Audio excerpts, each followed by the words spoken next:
শুনে নেওয়া যাক তারাপদ রায়ের আরেকটা মজাদার গল্প। না না না, গল্পে মদ নেই, আছে প্রেম। তারাপদ রায়ের NRI।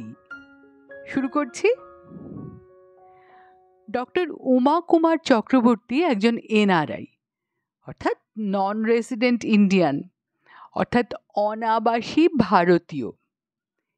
NRI এই শব্দটির সঙ্গে এখন আমরা রীতিমতো পরিচিত। অনেক সৌভাগ্যবানের নিকট আত্মীয় বা বন্ধুই হয়তো NRI। তবু কেউ যাতে নন রেসিডেন্ট ইন্ডিয়ানকে রেড ইন্ডিয়ান বা ওয়েস্ট ইন্ডিয়ান জাতীয় কিছু না ভাবেন, তাই প্রথমেই বলে রাখা ভালো, এনারা আমাদের মতো, আমাদেরই লোক। শুধু আমরা দেশে আছি, এনারা বিদেশে আছেন।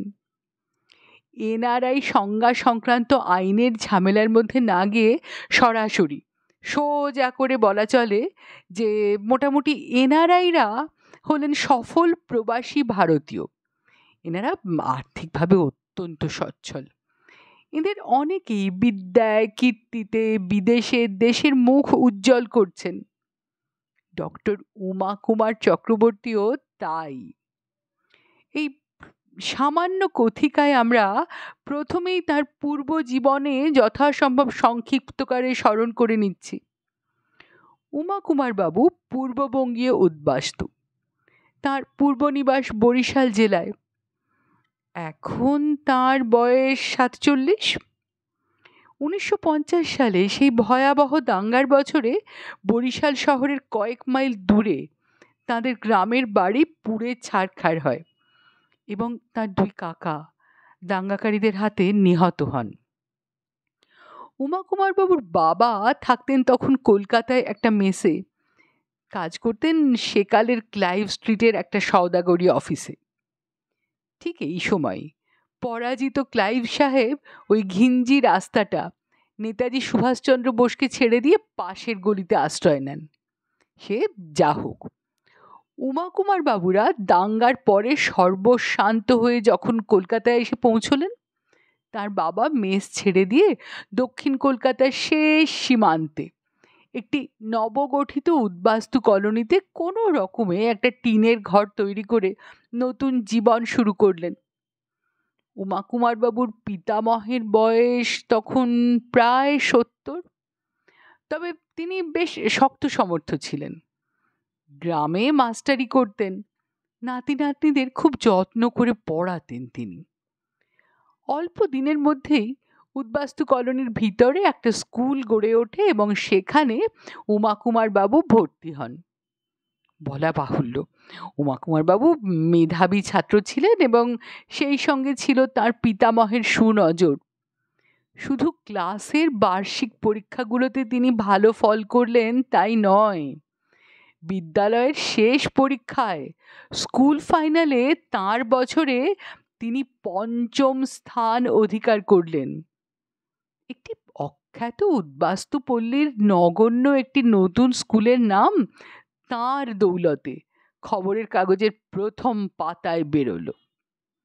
এসব তথ্য অবশ্য এই গল্পের পক্ষে মোটেই জরুরি নয়, বিশেষত হালকা গল্পে এসব তথ্য না দেওয়াই রীতি। কিন্তু এই আখ্যান পাঠ করে কেউ যেন উমা কুমার বাবুকে হাসির পাত্র মনে না করেন, শুধু সেই জন্যেই এতক্ষণ কিছু বাস্তব তথ্য জানানো হলো। এর পরের ইতিহাস একটু সংক্ষেপ করেই বলছি। উমা কুমার বাবু সসম্মানে এবং উল্লেখযোগ্য কৃতিত্বের সঙ্গে কলেজ ও ইউনিভার্সিটির স্নাতক এবং স্নাতকোত্তর পরীক্ষাগুলো উত্তীর্ণ হলেন। তার বিষয় ছিল উদ্ভিদবিদ্যা। উদ্ভিদবিদ্যায় উচ্চতর শিক্ষার জন্য তিনি অবশেষে আমেরিকায় পৌঁছলেন। কিছু দিনের মধ্যেই কয়েকটি ভারী ডিগ্রি অর্জন করে তিনি ও দেশেই অধ্যাপনা শুরু করলেন এবং এই পেশায় প্রচুর খ্যাতি আর অর্থ উপার্জন করলেন। উমা কুমার বাবু নিজে একজন শিক্ষকের পৌত্র। তিনি এর আগে কখনোই কল্পনা করতে পারেননি যে শিক্ষকতা করে এত অর্থ উপার্জন করা সম্ভব। বছরের পর বছর দু হাতে লক্ষ লক্ষ ডলার উপার্জন করলেন ডক্টর উমা কুমার চক্রবর্তী। উদ্ভিদবিদ্যার উপান্তে পৌঁছে তার বিষয় হলো পরিবেশ বিজ্ঞান। এই পরিবেশের ব্যাপারটা আজকের আধুনিক সভ্য পৃথিবী খুব খাচ্ছে। শুধু খাচ্ছে নয়, বলা চলে গোগ্রাসে গিলছে। উত্তর ক্যারোলিনের ফ্যাঁচাচাও ফুলের গাছ ফিকে হলুদ ফুল থেকে গাঢ় হলুদ ফুল দিচ্ছে, আর তাতে নিখিল বিশ্বের জীবজগৎ যে গভীর সংকটজনক অবস্থায় পড়ছে।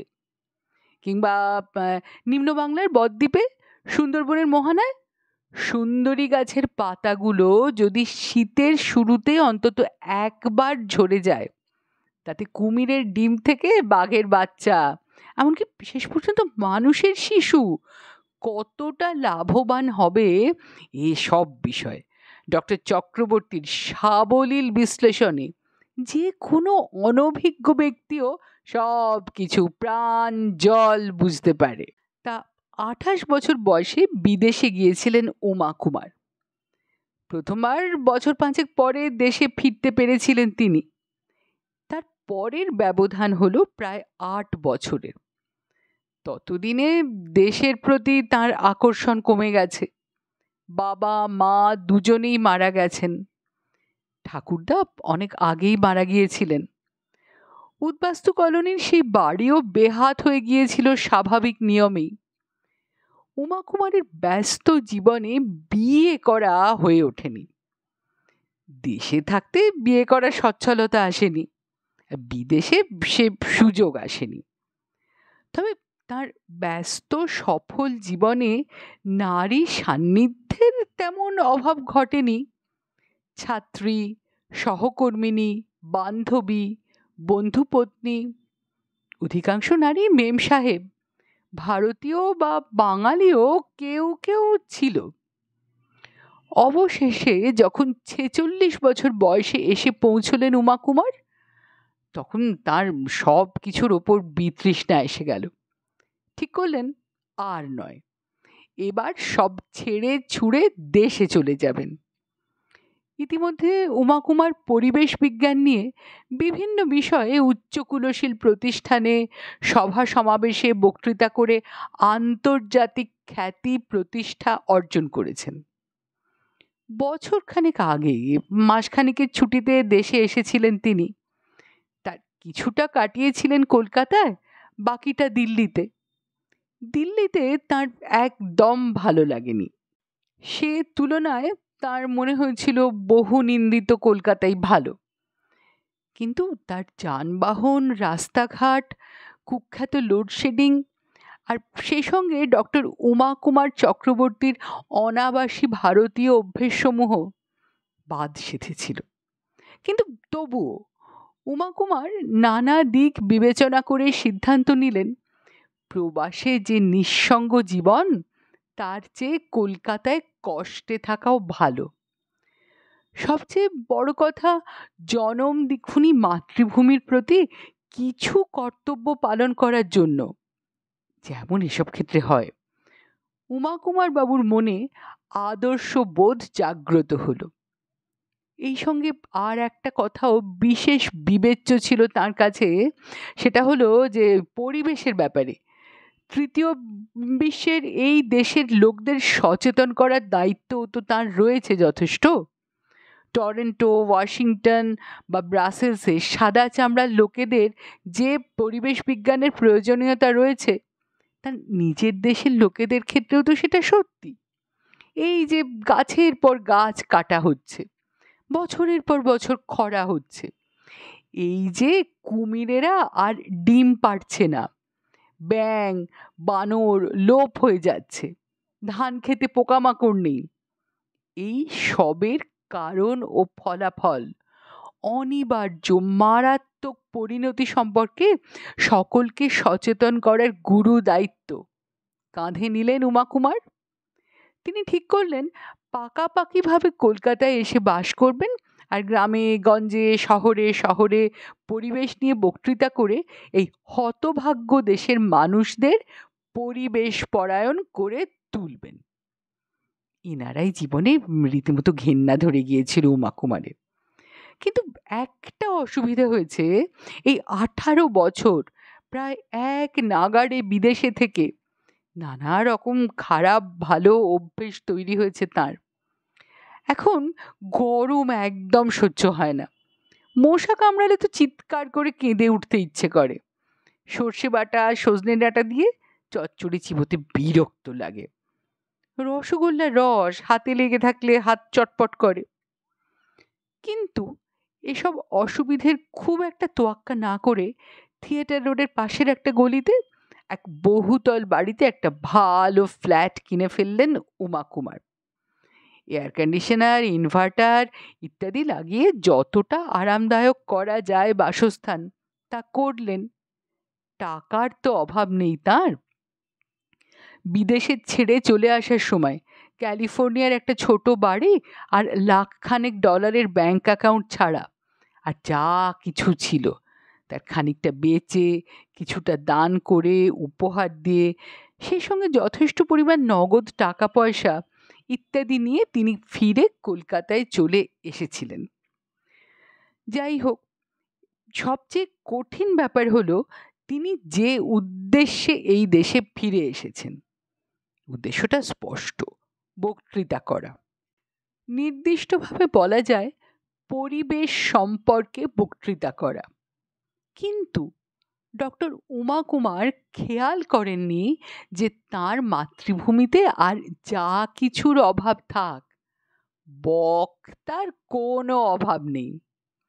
যে কোনো বিষয়ে, যে কোনো স্থানে, যে কোনো সময়ে ঘন্টার পর ঘন্টা অনর্গল কথা বলে যেতে পারে এমন ব্যক্তির সংখ্যা এদেশে অগুন্তি।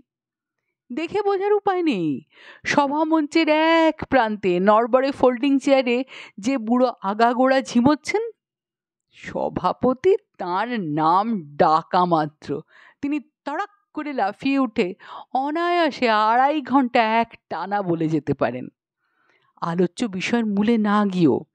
এই রকম মহতি সভায় বক্তৃতা করার সুযোগ পেয়ে এই বৃদ্ধ যে ধন্য হয়েছেন, এবং তিনি শ্রোতাদের মূল্যবান সময় নষ্ট করবেন না, এবং পূর্ববর্তী বক্তারা যা কিছু বলার সবই বলে দিয়েছেন। এই 3টে পয়েন্টে তিনি 1 ঘন্টা করে 3 ঘন্টা বলতে পারেন। শুধু তার অসুস্থ শরীর বলে 0.5 ঘন্টা কমিয়ে 2.5 ঘন্টা বলেন। সে যা হোক, উমা কুমার বাবুর বিভিন্ন প্রতিষ্ঠানের সঙ্গে ধীরে ধীরে যোগাযোগ হতে লাগলো। বেশ কয়েকটা আন্তর্জাতিক সমিতি আছে যেগুলোর শাখা বিভিন্ন জায়গায় ছোট বড় শহরে ছড়িয়ে আছে। এদের সভ্যবৃন্দ সপ্তাহে সপ্তাহে গুরু গম্ভীর সভা করে জ্ঞানী গুণীদের বক্তৃতা শুনতে ভালোবাসেন। ক্রমশ চেনা জানা এর ওর মাধ্যমে উমা কুমার এই জাতীয় 2-1টি সমিতিতে ভিড়ে গেলেন।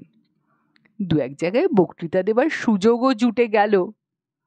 বলা বাহুল্য, উমা কুমারের বক্তৃতার বিষয়গুলি যথেষ্টই আকর্ষণীয়।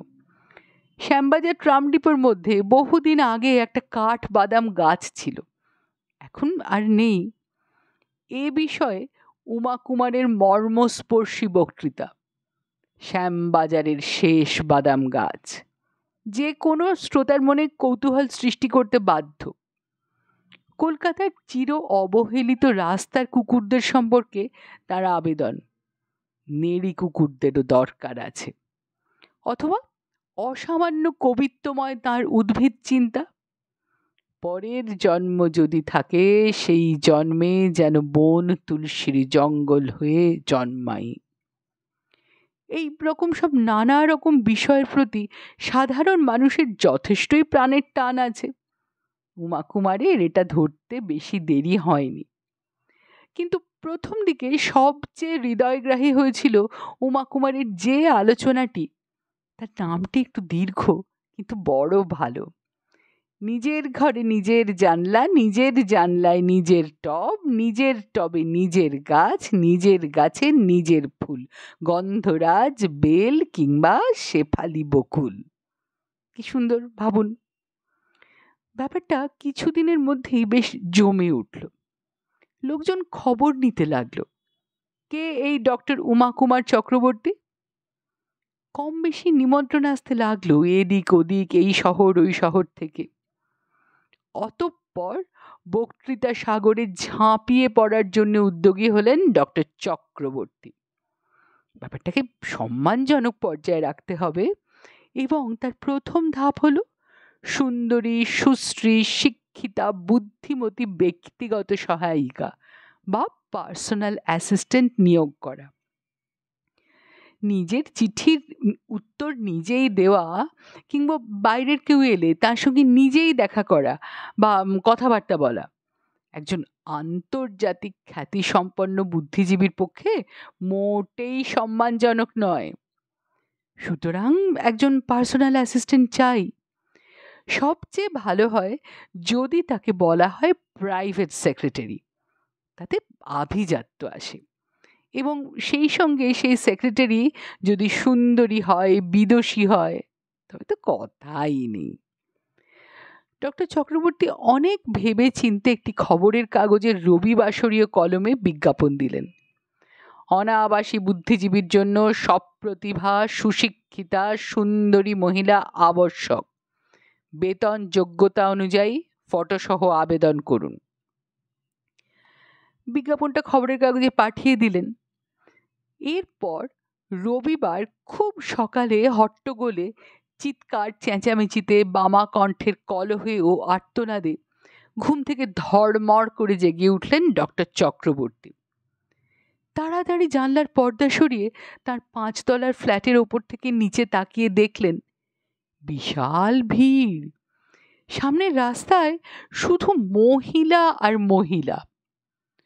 উমা কুমার বিজ্ঞাপনে লিখেছিলেন সপ্রতিভা, সুশিক্ষিতা, সুন্দরী। তিনি বিস্মিত হয়ে প্রচুর পরিমাণ সপ্রতিভা মহিলা দেখতে পেলেন, কিন্তু তারা সুশিক্ষিতা অথবা সুন্দরী কিনা এত উঁচু থেকে ধরতে পারলেন না। তবে অল্প সময়ের মধ্যেই অনুধাবন করতে পারলেন হয়তো হয়তো কেন নিশ্চয় এই মহিলারা তার সেই বিজ্ঞাপন দেখেই এসেছেন এবং সঙ্গে সঙ্গে মানুষের আদিম আত্মরক্ষার প্রেরণায় উমা কুমার ফ্ল্যাটের দরজা বন্ধ করে তার আগে যত দ্রুত সম্ভব প্রাতকৃত্যাদি সেরে পেছনে লিফট দিয়ে নেমে সোজা ভিক্টোরিয়া মেমোরিয়ালের কালো পরিচ্ছায়ায় আশ্রয় নিলেন। ভিক্টোরিয়া মেমোরিয়ালের মাঠের মধ্যেই একটা রেস্টুরেন্ট আছে। সেখানে সামান্য চা জলখাবার খেয়ে 10টা নাগাদ ফ্ল্যাটের দিকে ফিরে এসে দেখলেন ভিড় একটু হালকা হয়ে এসেছে। তবে তখনও মহিলার সংখ্যা যথেষ্ট এবং তাদের কারো কারো চেহারা দেখে সুন্দরী বা সপ্রতিভা মনে না হলেও যথেষ্ট বিপজ্জনক মনে হচ্ছে। সুখের কথা, এনারা কেউই তাঁকে চেনেন না এবং সেই সুযোগে অবস্থাটা একটু বুঝে উঠেই ফ্ল্যাটের মধ্যে না গিয়ে উমা কুমার আবার গা ঢাকা দিলেন বাইরে। দুপুরে হোটেলে খেয়ে বিকেলে ভিক্টোরিয়া মেমোরিয়ালে বার কয়েক চক্কর দিয়ে অবশেষে নাইট শোয়ে সিনেমা দেখে খুব সন্তর্পণে বাড়ি ফিরলেন উমা কুমার। অত রাত পর্যন্ত কারো অপেক্ষা করবার কথা নয়, তবু খুব দুশ্চিন্তায় ছিলেন তিনি। সে যা হোক, লিফটের কাছে নিজের ডাক বাক্সে দেখলেন গাদা গাদা দরখাস্ত পড়ে রয়েছে। তার অনেকগুলোর সঙ্গে সার্টিফিকেট আর ফটো লাগানো।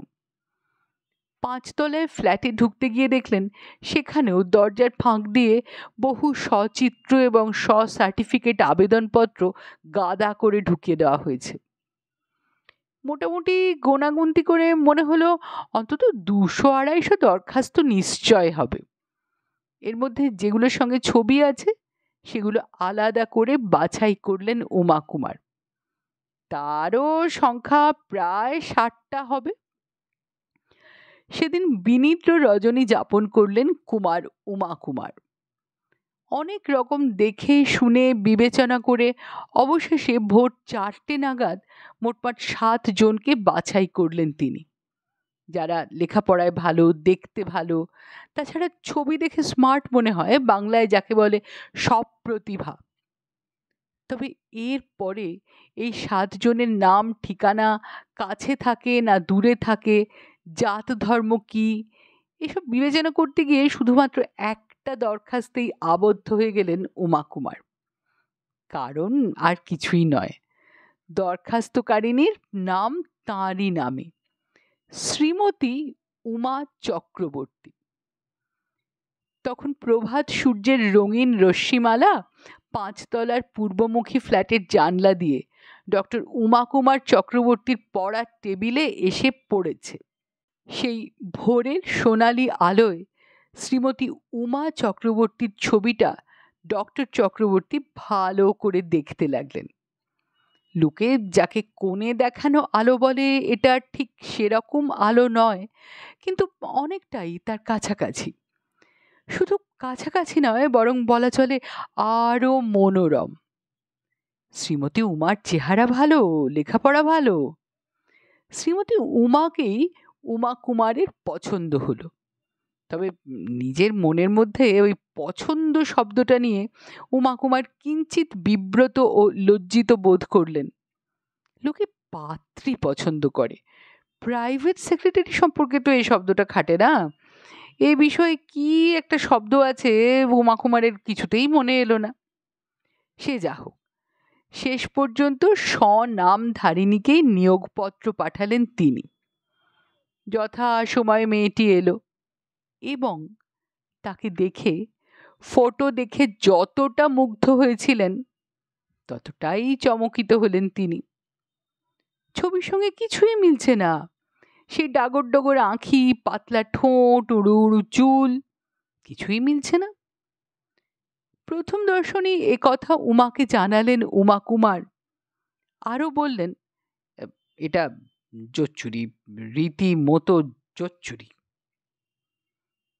ফটোর চেহারার মতো দেখতে না হলেও কালো চোখের ঝকঝকে মণি, মোটা ঠোঁট, শ্যামলা রঙের এই মেয়েটিও তুচ্ছ নয়।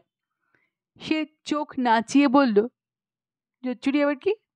আমি তো ইয়ার্কি করেছি, আপনি বুঝতে পারেননি? উমা কুমার বিব্রত বোধ করলেন। বললেন, কিসের ইয়ার্কি, কি বুঝতে পারবো?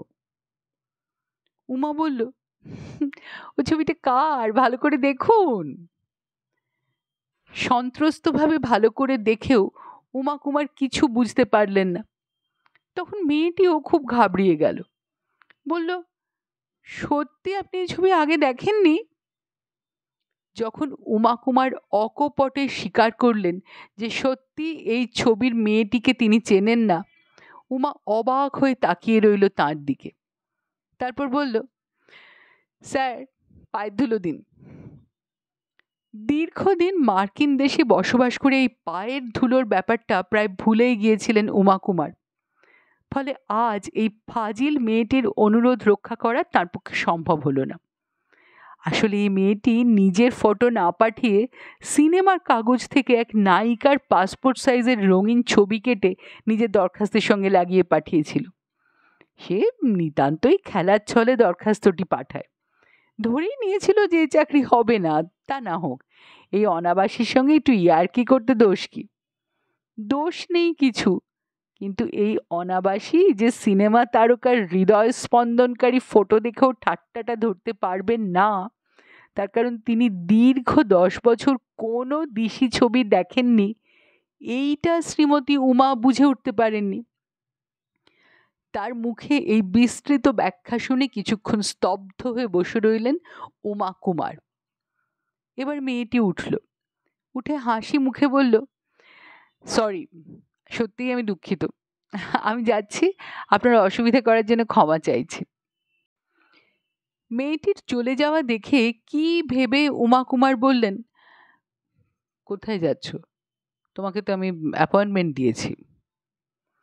উমা হাসি মুখে ঘুরে দাঁড়িয়ে বলল, অ্যাপয়েন্টমেন্ট? আমার চাকরি এখনো আছে? উমা কুমার বললেন, অবশ্যই আছে। কাজে বহাল হয়ে গেল উমা। উমা কুমারের টেলিফোন ধরে, চিঠির উত্তর টাইপ করে, বক্তৃতার বয়ান লেখে। প্রয়োজনে রান্নাঘরে ঢুকে 2 পেয়ালা চা বানিয়ে নিয়ে 1 পেয়ালা নিজে খায়, 1 পেয়ালা উমা কুমারকে দেয়। উমা কুমার যখনই কোথাও বক্তৃতা করতে যান সেও তার সঙ্গে যায়। উমা কুমার গাড়ি চালায় আর সে পাশের সিটে বসে থাকে। উমা কুমার যখন বক্তৃতা করেন উমা সামনে বসে নোট রাখে। এরই মধ্যে একদিন একটা গন্ডগোল হলো। কলকাতার কাছাকাছি একটা অভিজাত সমাজসেবী প্রতিষ্ঠান থেকে একটা বক্তৃতার আমন্ত্রণ এলো উমা কুমারের কাছে। বিষয়, আজকাল বাঁশ গাছ আর তত লম্বা হচ্ছে না কেন। বিষয়টি মোটেই নতুন নয়, বরং বেশ পুরনো, কিন্তু বিষয়টি উমা কুমারের খুব প্রিয়। আমেরিকায় ওক বৃক্ষের ক্রমহ্রাসত্ব প্রাপ্তি বিষয়ে তার বক্তব্য গত বছরই সুধীজনের দৃষ্টি আকর্ষণ করেছিল। তাছাড়া ঠিক এই একই বিষয়ে তিনি এখন একজন প্রায় স্পেশালিস্ট। ইতিমধ্যে অন্তত আরও 10 জায়গায় বাঁশ গাছের এই অধোগতি বিষয়ে তিনি বক্তৃতা করে এসেছেন। এই বিষয়ে এই দেশেও তার খ্যাতি বেশ ছড়িয়ে পড়েছে। কিন্তু মুশকিলটা হয়েছে অন্যখানে। এবারের নিমন্ত্রণ একটা অন্য ধরনের গন্ডগোলের মুখে পড়েছে। বক্তৃতানুষ্ঠানের উদ্যোক্তারা একটা মারাত্মক ভুল করেছেন। তারা চিঠিতে ডক্টর উমা কুমার চক্রবর্তীকে শ্রীমতী উমা চক্রবর্তী বলে সম্বোধন করেছেন। কিরকম যেন খটকা লাগলো ডক্টরের। তিনি উমাকে বললেন, আচ্ছা, শ্রীমতী বলে লিখেছেন, মনে হচ্ছে এটা তোমাকেই বক্তৃতা করতে ডেকেছে, জানো, এটা আমাকে নয়। উমা বলল, তা হতে পারে না, আমাকে কেন বক্তৃতা করতে ডাকবে? ওরা আপনাকেই ডেকেছে, ভুল করে আপনাকে মহিলা ভেবেছে। তারপর একটু থেমে বলল, তবে আপনার এই বাঁশ গাছের বক্তৃতাটা না আমি এতবার শুনেছি আর নোট নিয়েছি যে আমার মুখস্থ হয়ে গেছে। আপনি যদি বলেন আমিও গিয়ে বক্তৃতাটা করে আসতে পারি। সামান্য ভাবলেন উমা কুমার, তারপর ঠিক করলেন যে ঠিক আছে, একটু মজা করাই যাক না, আর এই মেয়েটা কেমন বলে সেটাও দেখা যাবে। নির্দিষ্ট দিনে নির্দিষ্ট স্থানে উমাকে গাড়ি চালিয়ে নিয়ে গেলেন। উমা গটগট করে নেমে মঞ্চে উঠে 1 ঘন্টা ঝড়ের মতো বলে গেল পরিবেশ দূষণের ফলে কি করে বাঁশ গাছ ছোট হয়ে যাচ্ছে এবং এতে কি ক্ষতি হচ্ছে পৃথিবীর, মানব সমাজের, জীব জগতের, এবং এর প্রতিকারই বা কি। শুধু শ্রোতারাই বা কেন, ডক্টর উমা কুমার চক্রবর্তীও মন্ত্রমুগ্ধের মতো শুনলেন সেই বক্তৃতা। এরপর যখন সভাকক্ষ থেকে পণ্ডিত শ্রোতারা একে একে সংশ্লিষ্ট বিষয়ে নানা প্রশ্ন করতে লাগলেন শ্রীমতী বক্তাকে, উমা কুমার একটু চিন্তিত হলেন। এসব কঠিন প্রশ্নের উত্তর কি করে দেবে এই মেয়েটা? কিন্তু শ্রীমতী উমাকে তখনও তার সঠিক পরিমাপ করা হয়নি। প্রশ্নগুলো শোনা মাত্র উমা মঞ্চ থেকে নামতে নামতে বলল, এসব অতি সাধারণ প্রশ্নের আমি আর কি উত্তর দেব? আমার ড্রাইভারকে জিজ্ঞাসা করুন, সেই এসব বলে দিতে পারবে। বলে সে ইঙ্গিতে উমা কুমারকে দেখিয়ে দিল। আইনস্টাইনকে জড়িয়ে এ ধরনের একটা গল্প উমা কুমার আগে কোথায় যেন পড়েছিলেন। এখন এই শ্রীমতী উমার কথা শুনে তাজ্জব হয়ে গেলেন। এ গল্প আর বেশি টেনে নিয়ে লাভ নেই। যাঁরা যা বোঝার সবাই বুঝতে পেরেছেন। শুধু শুধু সময় অপচয় করে কি হবে? শুধু একটা কথা, এদেশের হাওয়া, ভেজাল সর্ষের তেল, রোদ, মশা ডক্টর উমা কুমারের আর সহ্য হচ্ছে না। তিনি আমেরিকায় ফিরে যাচ্ছেন, তার সঙ্গে তার সুযোগ্য সহকারিণী শ্রীমতী উমা চক্রবর্তীও যাচ্ছেন। গল্পটা এখানেই শেষ। খুব শিগগিরই আসছি নতুন গল্প নিয়ে। ভালো থাকবেন। আর প্রত্যেকবারের মতো মনে করিয়ে দিচ্ছি ভিডিওটা লাইক করার কথা, চ্যানেলে সাবস্ক্রাইব করবার কথা এবং নিচে কমেন্ট বক্সে আপনার বক্তব্য জানাবার কথা। ধন্যবাদ।